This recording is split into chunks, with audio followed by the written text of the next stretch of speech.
What's up, guys? Casero Games here, and I'm just gonna be doing a video for my character in Dead Island 2 and the weapons that I usually use.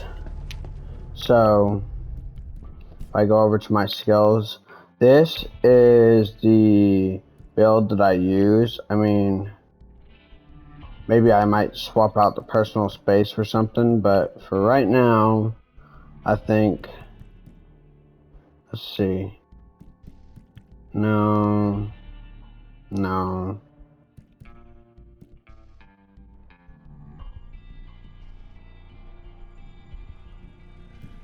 I mean, yeah, I think I'm gonna go with this build for now. But anyways, this is my build.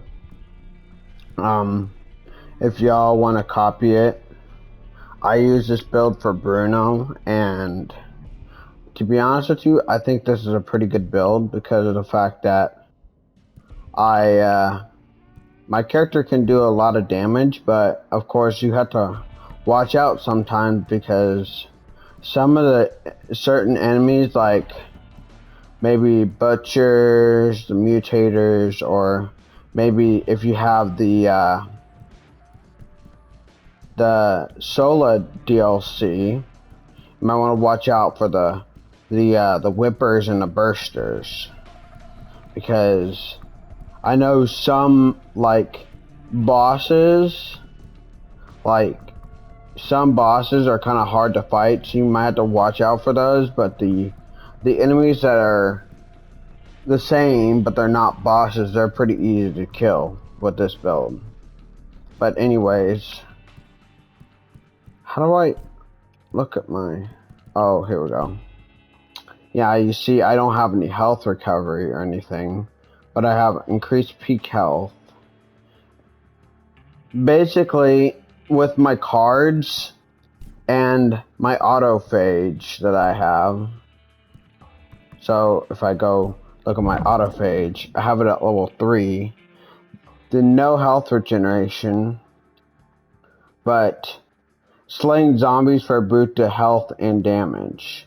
So like, I get a lot of health back every time I kill a zombie, and plus, with the certain weapons that I have, I could do a lot of damage. But anyways, these are the 8 main weapons that I use. Some of them are DLC, like, let's say this one, this one, this one, this one, this one. Those are all DLC weapons. And I only have 2 of the legendaries because, I mean, out of all of them, I should probably put the body count back in my inventory, but for now, I'm just going to be using Mutilator Rifle because it just does more damage. But I mean, not going to lie, the body count actually does good damage, but it's like, it's only for like those it's only for like the enemies that are not like do bleed damage. So like you can only use it to like kill regular butchers, and like you can kill all the thug enemies. The only downside is the enemies like the spitter who is resistant to bleed, the vicious butcher, or the regular zombies that are resistant to the resistance to bleed damage. But otherwise, I think it's a pretty good gun. But I want to start using this gun because But all my weapons are for like different situations. So like is that for like every zombie type. My 2 favorite weapons are probably the Krakatoa and the Wild Style, because mainly with the skill it says maiming a zombie, so like I cut off their legs and stuff. It shreds zombies. It just shreds them.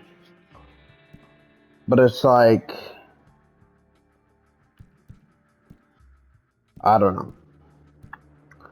I just And to be fairly honest, this weapon right here, I think is probably one of the best weapons in the game, hands down.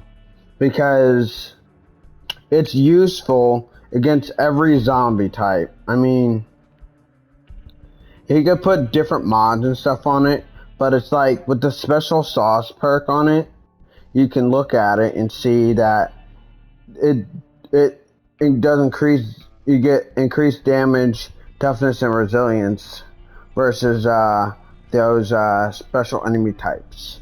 So it's like, let's say you're in the Sola DLC and you're fighting the final boss with this weapon. You may not get it the first, second, or third time. I think I was able to get it to like the fifth or sixth time because I just kept on dying because he kept on getting me in corners and stuff. See, that's the thing about Bruno. With Bruno, you gotta watch out because if you're not careful, zombies can kill you pretty fast. You gotta you gotta be like quick, or you gotta dodge enemies' attacks every so often. Because if you don't, then you're just gonna end up dead. But anyways, yeah. If you guys need to, y'all can look up how to get some of these weapons. I think you get this weapon from a vendor, but like all the purple weapons that have equipped you get from, I think, so every one of them except for one you get from Sola. Well, actually no. These four you get from Sola. This one you get from How's DLC. And then this one I just got from completing a you get it from a Lost and Found quest that you encounter this lady in Ocean Avenue at the Sterling Hotel, and she tells you about a gang. And basically you just have to follow the quest, and then eventually you can get it. The Krakatoa, of course, you get it from you have to look for this director at the Monarch Studios, but eventually you'll find him in Beverly Hills, and then he'll award you this weapon. But the limb damage on both of these weapons is really good. And also, my favorite curveballs are probably this one right here you get from Sola, of course. But I like the military grenade because of the explosive damage. So like if you're getting swarmed by regular zombies, it's very useful.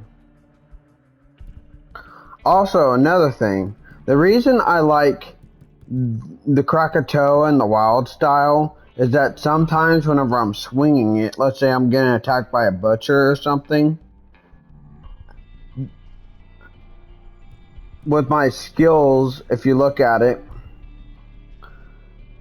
zombies slain with the corpse blossom, sometimes whenever there's zombies by the butcher and I kill the zombies, it knocks the butcher off their feet so I can kill them really easily. But yeah, Bruno in general, he is just, I think he's a good character. I mean, I like using him because, you know, of his damage and stuff, but if you're looking for more of like a Slayer that can survive really long time, I would probably go with Ryan. But you can, if you're careful, you can survive a long time with Bruno. But other than that, I think Bruno is probably the best character in the game, hands down. Alright, well, anyways, I think that's all I need to talk about for this video. Guys, be sure to help my channel out by subscribing, and be sure to leave a like. Watch any of my other videos if you want to. See you guys.